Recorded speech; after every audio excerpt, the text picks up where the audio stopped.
The rain had been falling for 3 days straight, turning the forest path into a muddy river that seemed determined to wash away any trace of Elena's passage through the wilderness. She pulled her torn cloak tighter around her shoulders, wincing as the movement aggravated the still healing wounds from her rejection ceremony. The physical pain was nothing compared to the emotional devastation that had left her feeling hollow inside. But her body seemed determined to remind her of every brutal moment of that terrible night. 3 weeks had passed since Alpha Marcus Blackwood had stood before the entire Silverpaw pack and declared her unworthy to be his Luna. 3 weeks since he had chosen her younger sister Sophia instead, claiming that Elena lacked the strength and beauty necessary to lead beside him. 3 weeks since she had been stripped of her rank, her family ties severed, and her very identity as a pack member erased in a ceremony so humiliating that the memory still made her stomach clench with nausea. "You are no daughter of mine," her father had declared, his voice echoing through the great hall where she had once felt safe and loved. "No sister to Sophia, no member of this pack. You are nothing, and you will leave our territory immediately. If you return, you will be killed as a rogue." The words had cut deeper than any physical blade could have managed. Elena had grown up, believing that family bonds were sacred, that pack loyalty was absolute, that love was strong enough to overcome any obstacle in a single night. She had learned that all of those beliefs were nothing more than naive fantasies. When power and politics were at stake, family meant nothing. Now she wandered through the borderlands between territories, technically belonging nowhere and welcome nowhere. Rogues were killed on sight by most packs, their very existence seen as a threat to the carefully maintained order of the supernatural world. She had been surviving on what little food she could forage, sleeping rough in whatever shelter she could find, always moving to avoid the hunting parties that regularly patrolled these disputed lands. The irony wasn't lost on her that she, who had been raised to be a Luna, to care for and protect pack members, was now considered the very thing that Lunas were meant to guard against. She had become the monster in the cautionary tales she had once told to young pups about the dangers of venturing beyond pack boundaries. As lightning split the dark sky above her, Elena spotted a faint glow through the trees ahead. Her first instinct was to avoid any sign of habitation, but the storm was growing worse and she was already soaked to the bone. Hypothermia was a real risk even for a werewolf, and she hadn't eaten anything substantial in 2 days. Against her better judgment, she found herself moving toward the light. What she discovered was a small cottage that looked like it had been abandoned for years. The roof sagged in places, the windows were boarded up, and ivy had begun to reclaim the walls. But smoke was rising from the chimney, and the warm glow she had seen was candlelight flickering through gaps in the boards. Someone was definitely living here, though probably not anyone who would welcome an unexpected visitor. Elena was about to turn away when she heard it, a sound that made her blood freeze in her veins. It was the cry of a child, high and desperate and filled with the kind of pain that spoke of serious distress. Every maternal instinct she possessed, every protective urge that had been honed by years of Luna training, roared to life despite her current circumstances. Without conscious thought, she found herself moving toward the cottage. The front door was slightly ajar, and through the gap she could see a heartbreaking scene illuminated by the dancing flames of a dying fire. A little boy, no more than 6 or 7 years old, lay curled on a pile of rags in the corner. Even from a distance, she could see that he was desperately thin, his small body racked with shivering that had nothing to do with cold. The child was dying. She could smell sickness on him, could see the way his breathing was labored and irregular. Whatever illness had claimed him was beyond his young body's ability to fight, and without immediate help, he wouldn't survive the night. Elena knew she should walk away. She was a rogue now, unwelcome anywhere, with barely enough resources to keep herself alive.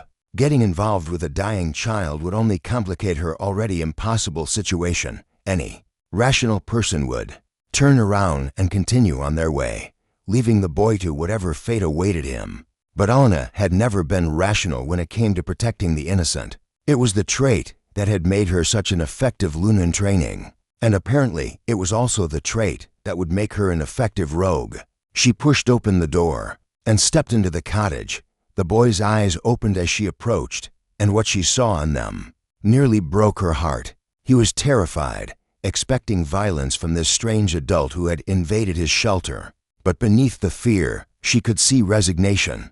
This child had already accepted that he was going to die alone and forgotten. "Hello, little one," she said softly, keeping her voice gentle and non-threatening as she knelt beside him. "I'm Elena. I'm not going to hurt you. Can you tell me your name?" "Jamie," he whispered, his voice barely audible. "Are you going to make me leave? I know I'm not supposed to be here, but I didn't have anywhere else to go." The words hit Elena like a physical blow. This child was homeless, abandoned, left to die in a ruined cottage with no one to care whether he lived or died. The parallel to her own situation was almost too painful to acknowledge. "No, sweetheart," she assured him, reaching out to gently touch his forehead. His skin was burning with fever, and she could feel the weakness in his small body. "I'm not going to make you leave. In fact, I'm going to help you feel better. Would you like that?" Jamie nodded weakly, tears streaming down his thin cheeks. "It hurts," he admitted. "Everything hurts, and I'm so hungry. I haven't eaten in I don't remember how long." Elena's heart clenched, with fury at whatever circumstances had led to a child being abandoned to suffer like this. But anger wouldn't help Jamie now. Only action would make a difference. "I'm going to take care of you," she promised, and as she spoke the words, she felt something shift inside her chest. For the first time since her rejection, she felt like herself again. Not a failed Luna, not a worthless daughter, but someone with the power to ease suffering and protect the innocent. She spent the next several hours working with the limited resources available to her. The cottage had been abandoned, but it still contained basic supplies that previous occupants had left behind. She built up the fire to warm the small space, found relatively clean blankets to wrap around Jamie's shivering form, and used her knowledge of herbal medicine to brew a tea that would help fight his fever. But it was the food that truly saved him. Elena had been saving her last piece of bread and small chunk of cheese for when her own hunger became unbearable. But she gave it all to Jamie without hesitation. She watched him eat with the desperation of someone who had been starving, and felt a fierce satisfaction in knowing that her sacrifice was keeping him alive. As the night wore on, she told him stories to distract him from his pain. Tales of brave wolves and magical forests, of adventures and triumphs that made his eyes light up with wonder despite his weakness. She sang him lullabies her own mother had once sung to her, before politics and power had poisoned those relationships beyond repair.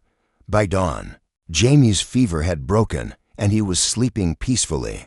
For the first time in weeks, Elena sat beside him, exhausted but filled with a sense of purpose she hadn't felt since before her rejection. This was what she was meant to do, who she was meant to be. Not Marcus Blackwood's Luna, not her father's perfect daughter, but someone who could make a difference in the lives of those who needed help most. She had no way of knowing that her act of compassion had been witnessed.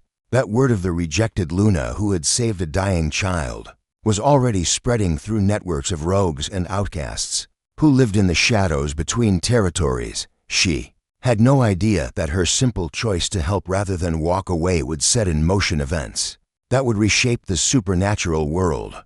All she knew was that when Jamie opened his eyes that morning and smiled at her with genuine happiness, she felt more valuable and worthy than she had ever felt as an alpha's intended mate. Sometimes the most powerful transformations begin with the smallest acts of kindness. Subscribe to our channel to discover what incredible events unfold when Elena's compassion reaches the ears of those who have been searching for a true leader. Will her rejected status become her greatest strength? Don't miss the next chapter where destiny comes calling in the most unexpected way. Hit that subscribe button now. Elena woke to the sound of voices outside the cottage, low murmurs that carried the unmistakable authority of wolves who had traveled far and with purpose. Her eyes snapped open, every survival instinct screaming danger as she realized that their hidden sanctuary had somehow been discovered. Beside her, Jamie stirred but remained asleep, his small body finally getting the rest it desperately needed after weeks of suffering, moving with the careful silence that 3 weeks of rogue life had taught her. Elena crept to one of the boarded windows and peered through a gap in the wooden slats. What she saw made her breath catch in her throat and her heart hammer against her ribs with a mixture of terror and disbelief. The clearing around the cottage was filled with wolves, not the hunting party she had expected, not the pack enforcers who would have come to eliminate a rogue, but something far more extraordinary and impossible to comprehend. There had to be at least 300 of them, all in human form, all watching the cottage with expressions of reverence that made no sense. Given her current status as an outcast, these weren't ordinary pack wolves either. She could see the signs of their true nature in the way they carried themselves, the careful distance they maintained from each other, the wariness in their postures that spoke of lives lived outside the protection of established territories. These were rogues, outcasts, lone wolves who had been rejected by or fled from their original packs for reasons she could only guess at. But what shocked her most was their behavior. Instead of the aggressive posturing she would have expected from such a large gathering of territorial predators, they waited with patience that bordered on the religious. They had arranged themselves in loose groups throughout the clearing, but all attention was focused on the cottage where she had spent the night caring for a dying child. "She's in there," said a voice that carried clearly through the morning air. Elena recognized the speaker as an older woman with silver-streaked hair and scars that told stories of hard-fought survival, the one who saved the boy. "I saw it myself through the window. She gave him her last food, stayed up all night caring for him, asked for nothing in return." "Are you certain it's her?" asked another voice, this one belonging to a massive man whose presence commanded respect. Even among this gathering of strong-willed individuals, the rejected Luna of the Silver Paw pack, Marcus Blackwood's cast-off mate. The casual dismissal of her former status stung, but Elena found herself more curious than offended. How did these strangers know about her rejection? How had word spread so quickly through networks she didn't even know existed? "I'm certain," the woman replied firmly. "I was part of Silverpaw once, before I challenged an unjust ruling and got exiled for my trouble. I knew Elena Ravencrest when she was being groomed to be Luna. She always had more compassion in her little finger than most wolves have in their entire bodies." "Ravencrest," the large man repeated thoughtfully. "That's a bloodline with power. Ancient magic, if the stories are true.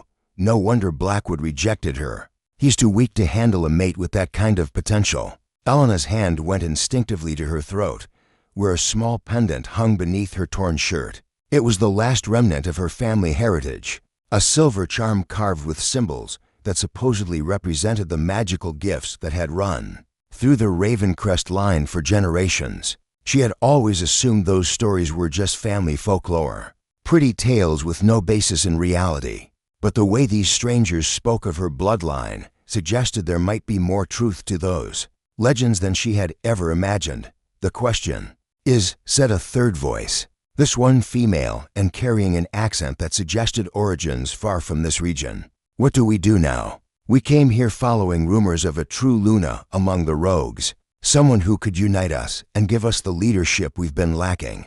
But she doesn't even know we exist.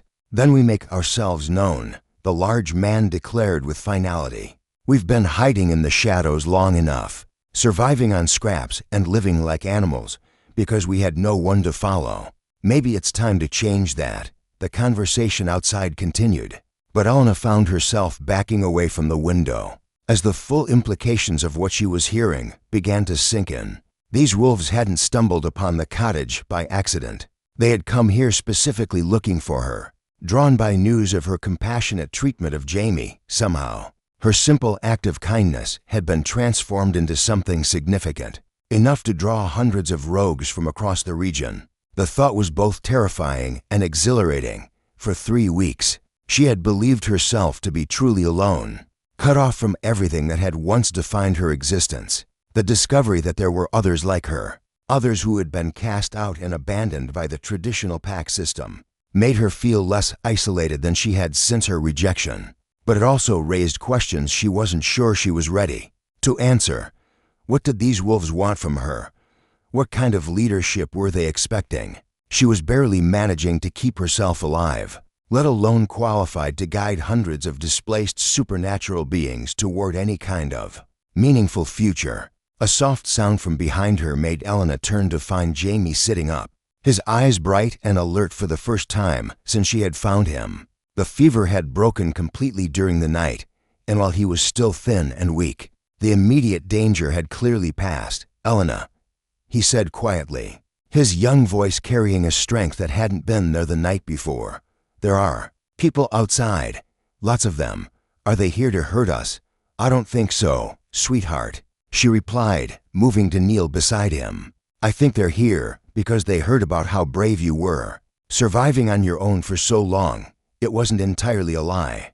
Jamie's survival story was remarkable, and it had certainly played a role in drawing attention to this place, but she couldn't bring herself to tell a child that his rescue had somehow become the catalyst for what appeared to be a supernatural political movement. "Are you going to leave me?" Jamie asked, and the vulnerability in his voice made Elena's heart clench with protective fury. "Everyone always leaves eventually. My parents left, and the pack that found me left, and the family that took me in left. I understand if you have to go too." The words hit Elena like a physical blow, revealing the true scope of this child's abandonment and explaining how he had ended up dying alone in a ruined cottage. Jamie wasn't just hungry and sick, he was a throwaway child, passed from person to person until finally being discarded altogether. When caring for him became too inconvenient. "I'm not leaving you," Elena said firmly, pulling him into a gentle embrace that was careful of his still fragile condition. "We're family now, Jamie, and family doesn't abandon each other, no matter what." As she spoke the words, Elena felt something click into place in her mind. These wolves outside, these hundreds of rogues who had somehow found their way to her door, they were just like Jamie. They were the abandoned ones, the rejected ones, the supernatural beings that the traditional pack system had decided were too inconvenient or troublesome to keep. A knock on the cottage door interrupted her thoughts. 3 measured raps that managed to convey respect rather than demand. Elena took a deep breath, lifted Jamie into her arms despite her own weakness, and moved to answer the summons that would change her life forever. The woman with silver-streaked hair stood on the doorstep, her expression carefully neutral, but her eyes blazing with hope that she was clearly trying to contain. Behind her, Elena could see the massive gathering of rogues, all watching with the intensity of people who had been waiting their entire lives for this moment. "Lady Elena," the woman said formally, using the title that had been stripped from her weeks ago. "My name is Sarah Moonwhisper, formerly of the Silverpaw Pack, currently of nowhere in particular. We've come to offer you something that was taken from you unjustly." "And what's that?" Elena asked, though she suspected she already knew the answer. Sarah's smile was brilliant enough to light up the entire clearing. "A pack to lead, my lady. A family that will never reject you, never abandon you, never tell you that you're not worthy of love and respect. We're offering you the chance to be the Luna you were always meant to be." Behind her, 300 voices raised in a howl of agreement that shook the very foundations of the forest. A sound of hope and determination that announced to the world that something new was being born in the wilderness. Elena looked down at Jamie, who was staring at the gathering with wide eyes full of wonder rather than fear, and felt destiny settling around her shoulders like a mantle she had been meant to wear. All along, subscribe to our channel to witness the incredible transformation that's about to unfold. Will Elena accept this unprecedented offer to lead an army of outcasts? How will her former pack react when they discover their worthless reject has become the most powerful Luna in the supernatural world? Don't miss the next chapter where legends are born. Hit that subscribe button now. The decision to accept leadership of the rogue pack should have been terrifying.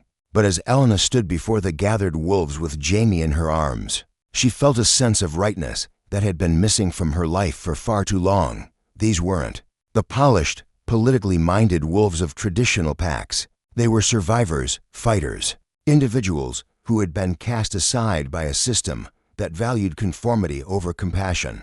"Before I accept your offer," Elena said, her voice carrying clearly across the assembled crowd, "I need you to understand what kind of Luna I intend to be. I won't lead through fear or intimidation. I won't abandon the weak or sacrifice the innocent for political gain. If you're looking for someone who will help you reclaim your places in the traditional pack hierarchy.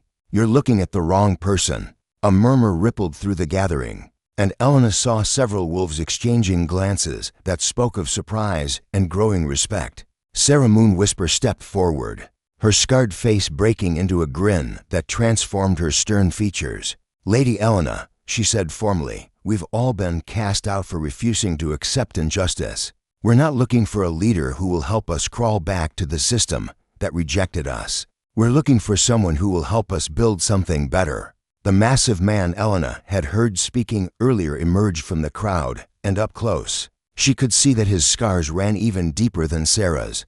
"I'm Marcus Stone." He introduced himself, then added with bitter humor, "No relation to your former fiancé." "Thank the goddess. I was beta of the Northern Ridge Pack until I spoke out against their practice of abandoning elderly wolves to die alone.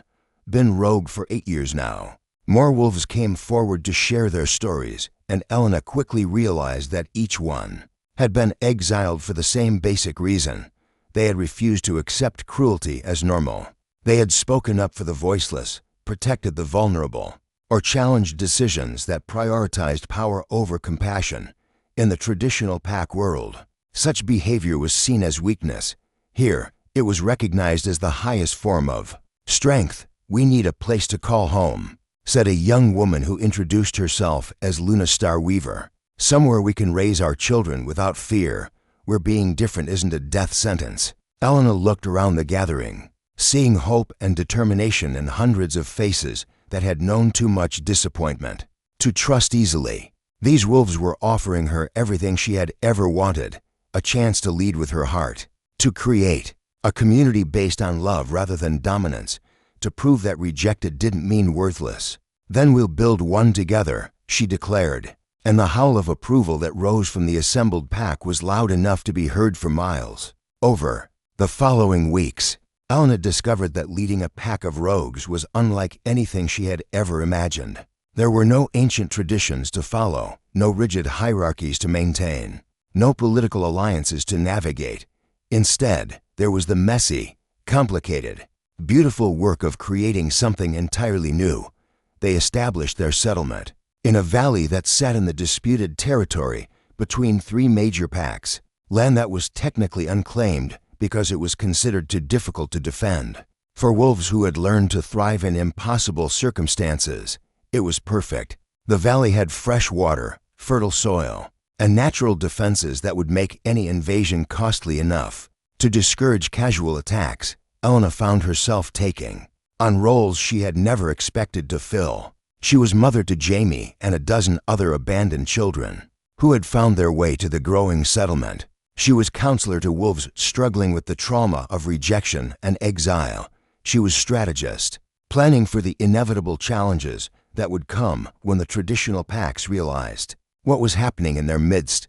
But most importantly, she was the heart of a community that was built on radical acceptance and unconditional support. In the Starfall Pack, as they had named themselves, strength was measured not by dominance, but by how many others you could lift up. Leadership meant service, not authority. Jamie thrived in this environment, growing stronger and more confident with each passing day.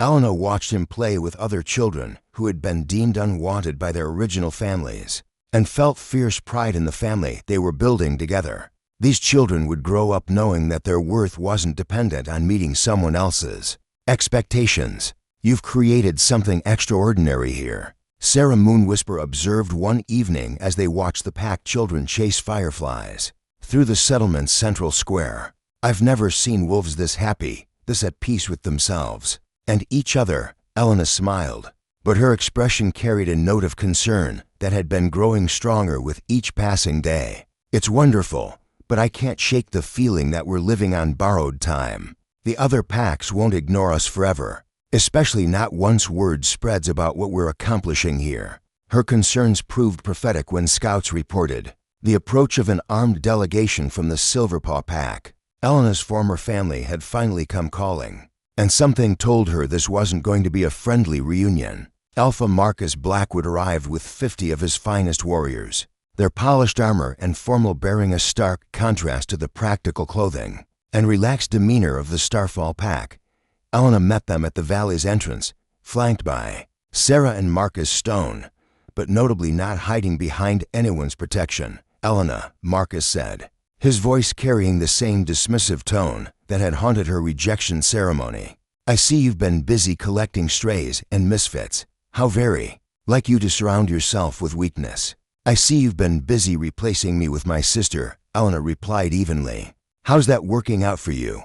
Has Sophia proven to be the strong leader you claim to need?" The flash of irritation in Marcus's eyes told her everything she needed to know about the state of his chosen Luna's performance. But he pressed on with the arrogance that had always defined his character. "I've come to offer you a chance to end this ridiculous experiment before it becomes truly embarrassing," he declared, as if he were doing her a favor. "Disband this collection of rogues, send them back where they came from, and I might consider allowing you to return to Silverpaw in a reduced capacity, perhaps as a nursery attendant or kitchen servant." The insult was so casually delivered, so completely oblivious to the transformation Elena had undergone, that she almost laughed. This man still saw her as the broken, desperate woman who had been rejected and cast out. He had no idea that she had found something infinitely more valuable than his approval. "Marcus," she said, her voice carrying a new authority that made his warriors shift uncomfortably. "You're standing in the territory of the Starfall pack, addressing its Luna, surrounded by 300 wolves who chose to follow me not because they had to, but because they wanted to. Do you really think I'm interested in returning to scrub floors for the man who threw me away like garbage for the first time since his rival?" Marcus looked truly uncertain. The casual confidence that had always been his greatest weapon seemed to falter as he realized that the woman before him was nothing like the broken Luna he had rejected. "This isn't over, Elena," he said finally, but his threat carried less weight than it once might have. "You're right," she agreed with a smile that was all sharp edges and newfound power. "It's just beginning. Subscribe to our channel to see what happens when the rejected Luna's true power is revealed. Will Marcus Blackwood learn to respect the woman he cast aside? How will the supernatural world react when they discover that the outcasts have found their queen? Don't miss the explosive finale. Hit that subscribe button now. 6 months after Marcus Blackwood's humiliating retreat from Starfall territory, Elena stood on the highest peak overlooking her thriving pack settlement and marveled at the transformation that had taken place. What had begun as a desperate gathering of 300 rogues had grown into a community of over 800 wolves, all drawn by stories of a Luna who led with compassion instead of fear. The valley now bustled with life that would have been impossible under traditional pack structure. Gardens bloomed where elderly wolves shared their knowledge with eager young learners. Workshops hummed with activity as craftspeople taught their skills to anyone interested in learning. The school housed not just the pack's children, but young wolves from distant territories, whose parents had sent them here specifically to receive an education based on cooperation rather than dominance. The Ravencrest bloodline was always meant for this, said a voice behind her. Elena turned to see her grandmother, Lydia Ravencrest, climbing the steep path with the determined grace of someone who had lived through 90 years of supernatural politics. The old woman had arrived 2 weeks ago, having traveled hundreds of miles to see for herself whether the stories about her granddaughter were true. "Grandmother," Elena said warmly, offering her arm for support as they walked together along the mountain ridge. "You're supposed to be resting." The healer said the journey took more out of you than you'll admit. Lydia's laugh was rich with affection and stubborn pride. "Child, I've been resting for 20 years while the supernatural world tore itself apart with petty politics and meaningless wars. Discovering that my granddaughter has finally awakened our family's true gift is worth any amount of exhaustion." The gift she referred to was something Elena was still learning to understand and control. It wasn't flashy magic or overwhelming power, but something far more profound, the ability to see the true worth in others and help them see it in themselves. Every wolf who joined the Starfall pack left behind the shame and self-doubt that had defined their exile, replaced by confidence and purpose that transformed them into the best versions of themselves. "Luna," Elena called a young voice from below. Elena looked down to see Jamie racing up the mountain path, his face bright with excitement and health that was a far cry from the dying child she had found in that abandoned cottage. At 7 years old, he had become the unofficial ambassador of the pack's children, and his enthusiasm was infectious. "What's got you so excited, little one?" Elena asked, crouching down to his level as he reached them. "There's a delegation at the valley entrance," Jamie reported breathlessly, "but not like the mean one from before. This one has flags from lots of different packs, and they're asking permission to enter instead of just demanding things." Elena exchanged a meaningful look with her grandmother. They had been expecting this moment for weeks, ever since word had spread throughout the supernatural world about the unprecedented success of the Starfall Pack.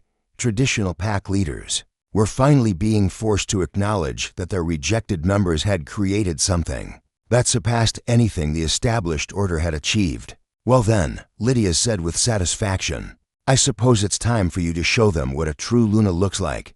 An hour later, Elena stood in the pack's central meeting ground, facing representatives from 12 major packs including the Northern, Ridge, Eastern Shore, and even the prestigious Mountain Crown territory. At the head of the delegation stood Alpha Prime Nathaniel Stormclaw, the most powerful pack leader in the Northern continent, and a wolf whose approval could legitimize the Starfall Pack's existence once and for all. "Luna Elena Ravencrest," he said formally, using her full title with respect that would have been unthinkable 6 months ago. "I come before you not as a superior addressing a subordinate, but as one leader acknowledging another. The Starfall Pack has accomplished something that challenges every assumption the supernatural world has held about pack structure and leadership." Elena inclined her head graciously, but her expression remained carefully neutral. "Alpha Prime Stormclaw, you honor us with your visit. What brings such distinguished leaders to our remote valley?" "The same thing that has brought nearly 1,000 wolves to your banner," he replied with candor that surprised her. "Hope. You've proven that outcasts and rejects can build something stronger than anything we've achieved. Through traditional methods, your pack members are happier, more productive, and more loyal than any we've ever seen." He gestured to the bustling settlement around them. Werewolves of all ages worked together on projects that benefited the entire community. "More importantly, you've created something that the supernatural world desperately needs, an alternative to the cycle of dominance and submission that has kept us locked in endless conflicts for centuries. What exactly are you proposing?" Elena asked, though she suspected she already knew where this conversation was heading. Alpha Prime Stormclaw's next words sent shockwaves through both delegations. "We're proposing a new supernatural council, with you as its first Luna Prime, a governing body that makes decisions based on the principles you've established here: compassion, cooperation, and the belief that every wolf has value regardless of their origins." The offer was staggering in its implications. Luna Prime was a title that had never existed before, but would effectively make Elena the most powerful female leader in supernatural history. She would have authority over pack disputes, territorial conflicts, and the fundamental laws that govern their world. "The old ways are dying," added Alpha Maria Goldenclaw of the Eastern Shore Pack. "Your success has proven that leadership through service is more effective than leadership through fear. We need someone who can guide us toward a better future." Elena looked around at the faces watching her, seeing hope and determination that reminded her of that first morning when 300 rogues had gathered outside her cottage. But she also saw something else, the beginning of real change, the kind of transformation that could reshape their entire world. "I accept," she said, her voice carrying across the valley with the authority of someone who had learned to lead through love rather than force. "But I have conditions. Any pack that joins this new council must commit to protecting the vulnerable, providing for the abandoned, and measuring strength by how many others you can lift up rather than how many you can tear down." The howl of agreement that rose from the assembled delegates was joined by every voice in the Starfall Pack, creating a sound that seemed to shake the very foundations of the supernatural world. Later that evening, as Elena tucked Jamie into his bed in their family quarters, the boy looked up at her with eyes full of wonder. "Elena," he said sleepily, "when I was dying in that old cottage, I dreamed about having a real family someday. I dreamed about belonging somewhere. But I never dreamed about anything as amazing as this." Elena kissed his forehead gently, her heart full of love for this child who had become the catalyst for everything wonderful in her life. Sometimes the most beautiful dreams are the ones we're too afraid to let ourselves imagine. Little one, but that doesn't mean they can't come true. As she closed his door and walked through the settlement that hummed with contentment and purpose, Elena reflected on the journey that had brought her to this moment. She had been rejected, cast out, told she was worthless and weak, but in saving one abandoned child, she had discovered her true calling and built a legacy that would transform the supernatural world for generations to come. The rejected Luna had become something far greater than anyone had ever imagined possible. She had become hope itself, made manifest in the lives of every wolf who had been told they didn't matter. And in doing so, she had proven that sometimes the greatest strength comes not from demanding respect, but from earning it through love. Thank you for joining us on this incredible journey of transformation and redemption. If this story of finding family among the forgotten touched your heart, please subscribe to our channel for more amazing tales that prove love and compassion can change the world. Share this story with someone who needs to remember that being rejected by the wrong people can lead to being accepted by the right ones. Hit that subscribe button and notification bell to never miss our latest inspiring adventures.